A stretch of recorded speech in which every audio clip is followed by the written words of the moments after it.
شہریار خانزادہ جو اپنی دولت اور غرور پہ ناز کرتا تھا، آج اپنی بیٹی کی سانسوں کی خاطر ایک بے بس انسان کی طرح ڈاکٹر کے سامنے کھڑا تھا۔ اس کے چہرے کا رنگ اڑ چکا تھا۔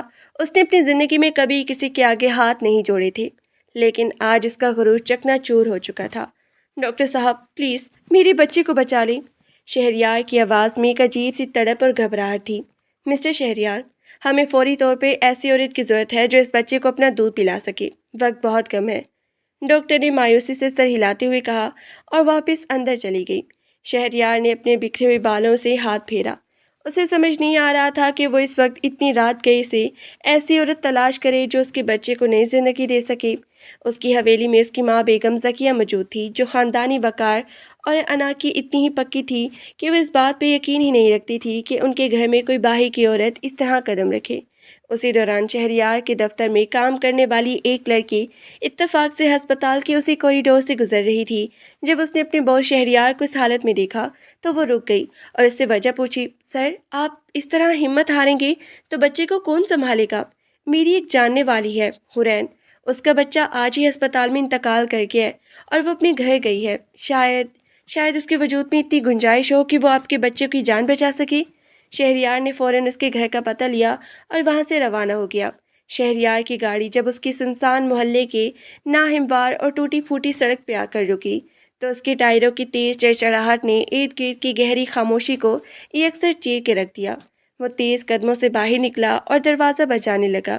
چند لمحوں بعد جب اندر سے دروازہ کھلا تو سامنے حورین کی بھابھی امارہ کھڑی تھی۔ ان کی آنکھوں میں نیند کا گہرا خمار صاف جھلک رہا تھا اور چہرے پر بیدار ہوتے ہی غصے اور بیزاری کے ناگوار تاثرات ابھر آئے تھے۔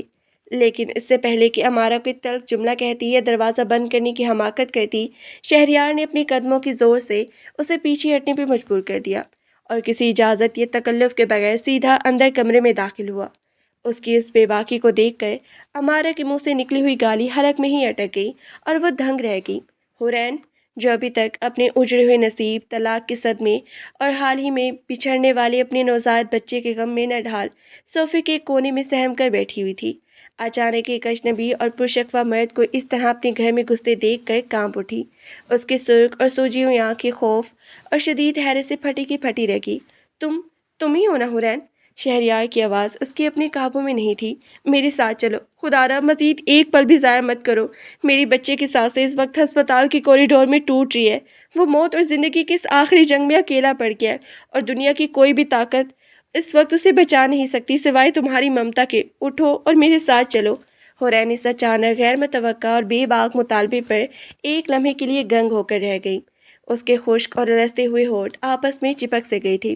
اس نے اپنے دونوں ہاتھوں کو سمیٹتے ہوئے خود کو پیچھے کی طرف کھینچا اور کانپتی ہوئی آواز میں بامشکل کہا، آپ آخر کون ہیں اور میرے گھر میں گھس کر یہ کیسے بےہودہ اور غیر منطقی باتیں کر رہے ہیں؟ ہوش میں تو ہیں آپ؟ شرم نہیں آتی آپ کو ایک اجڑی ہوئی اکیلی عورت کے سامنے اس طرح کھڑے ہو کے ایسے گھنونے مطالبات کرتے ہوئے؟ میرا اب اس دنیا میں کوئی نہیں بچا اور نہ ہی میرا کوئی ایسا حق یا فریضہ ہے کہ میں کسی غیر مرد کے ساتھ رات کے اندھیرے میں کہیں چلی جاؤں۔ شہریار نے اپنے اندر کے ابلتے ہوئے طوفان کو زبردستی دباتے ہوئے اپنے دونوں ہاتھ جوڑ دیے۔ اس کی آنکھوں میں ہلکی سی نمی تیرتی ہوئی محسوس ہو رہی تھی۔ میں شہریار ہاشمی ہوں، میرا بیٹا مر رہا ہے حورین۔ اگر میری جگر کے ٹکڑے کو کچھ ہو گیا تو میں قسم اٹھاتا ہوں کہ اس پوری دنیا کو جلا کے رکھ دوں گا۔ تم مجھ سے جو چاہو مانگ لو، جتنی دولت، جتنی آسائشیں کہو گی میں تمہارے قدموں میں لا کے ڈھیر کر دوں گا۔ بس میری معصوم بچے کو ایک نئی زندگی دے دو۔ اتنے میں باہر کا شور سن کے امارہ بھی سنبھلتی ہوئی تیزی سے کمرے کے اندر آ گئی۔ اس نے ایک ہی نظر میں شہریار کے تن بدن پہ پڑے ہوئے قیمتی اور برانڈڈ کپڑے، اس کی کلائی پہ بندھی مہنگی گھڑی اور اس کے تمام حلیے کو اچھی طرح سے تول لیا۔ اس کا مکار اور خود غرضی دماغ فوراً تیز رفتاری سے حساب کتاب کرنے لگا۔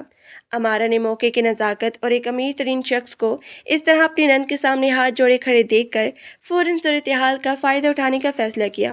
وہ تیزی سے آگے بڑھی، حورین کو ایک طرف دھکیلا اور خود شہریار کے بالکل سامنے آ کر سینہ تان کے کھڑی ہوگی۔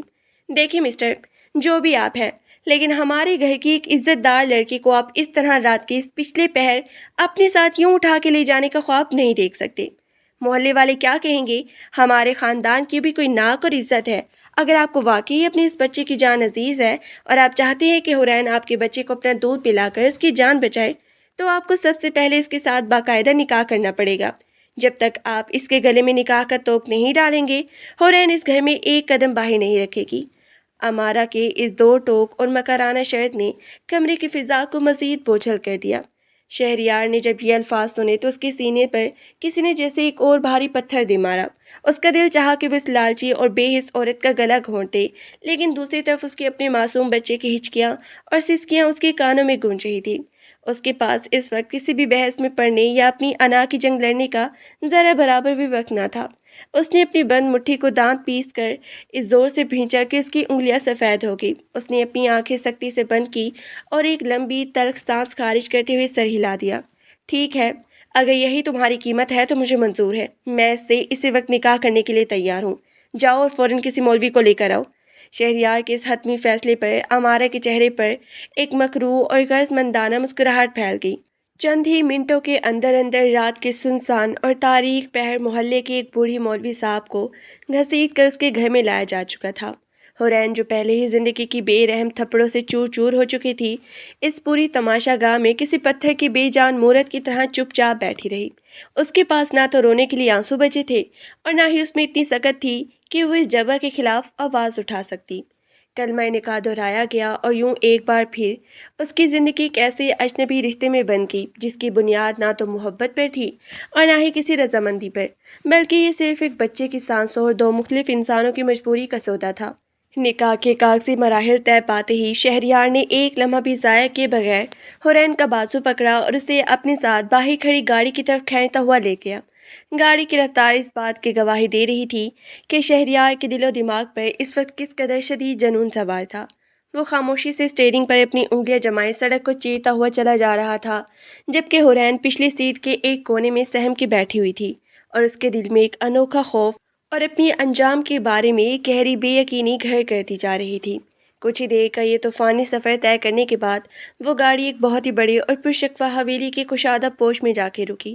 حویلی کے اونچے دروازوں، روشن دار برآمدوں اور شاہانہ سقف سے دولت اور خاندانی روب ٹپک رہا تھا، لیکن حورین کے لیے یہ شاندار حویلی کسی وسیع و عریض قید خانے یا قبر سے کم نہیں لگ رہی تھی۔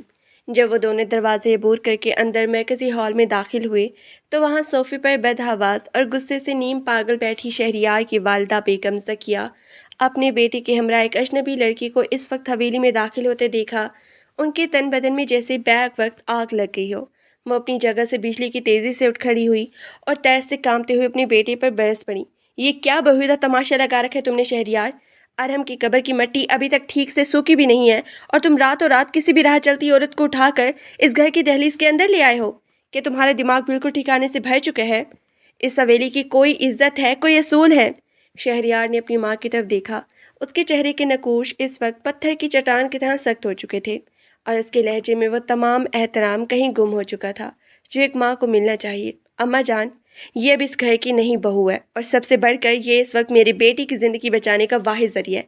یہ میرے بچے کو اپنا دودھ پلانے کے لیے آئی ہے اور اس کے علاوہ اس وقت دنیا کی کوئی بھی بات میرے لیے ذرا برابر بھی اہمیت نہیں رکھتی۔ بیگم ذکیہ کا غصہ اس بات پر ساتویں آسمان کو چھونے لگا۔ انہوں نے حقارت سے حورین کے سراپے پر ایک طائرانہ نگاہ ڈالی اور چیخ کر بولی، بچہ ڈبے کے دودھ سے بھی بڑا ہو سکتا ہے شہریار۔ اس کا ہرگز یہ مطلب نہیں ہے کہ تم کسی بھی سڑک کی خاک چھاننے والی عورت کو ہمارے خاندانی بقا کی دھجیاں اڑانے کے لیے اس گھر میں لے آؤ۔ میں اس لڑکے کو اس حویلی میں ایک سیکنڈ کے لیے بھی برداشت نہیں کروں گی۔ اسے یہیں سے واپس دھکے دے کر باہر نکالو۔ اماں، جو کچھ کہنا ہے صبح کی روشنی میں کہیے گا۔ اس وقت میرا معصوم بچہ موت کے منہ میں سسک رہا ہے اور میں مزید کسی قسم کی بحث سننے کے موڈ میں بالکل نہیں ہوں۔ شہریار نے دو ٹوک اور پتھر کی طرح سخت لہجے میں یہ کہتے ہوئے اپنی ماں کو گنگ کر دیا اور حورین کو اپنے ساتھ کھینچتے ہوئے سیڑھیاں چڑھ کے سیدھا اپنے کمرے کی طرف بڑھ گیا۔ کمرے کے اندر قدم رکھتے ہی ایک بوڑھی اور دھیمے مزاج کی ملازمہ نے وہ انتہائی کمزوری روتا ہوا نوزائیدہ بچہ لا کر حورین کی گود میں رکھ دیا۔ حورین نے جب اسے جان سے ننھے وجود کو اپنے سینے کے ساتھ لگایا تو اس کے اندر سوئی ہوئی ماں کی ممتا بیدار ہو گئی۔ اسے فوراً اپنا وہ بچہ یاد آ گیا جسے اس نے اپنی ہی بھابھی کی سنگ دلی اور ہسپتال کے سرد ماحول کی نظر کر دیا تھا۔ اس کی آنکھوں سے گرم آنسو کا ایک طوفان ٹوٹ پڑا جو سیدھا اس معصوم بچے کے سرد اور پیلے گالوں پہ گرنے لگا۔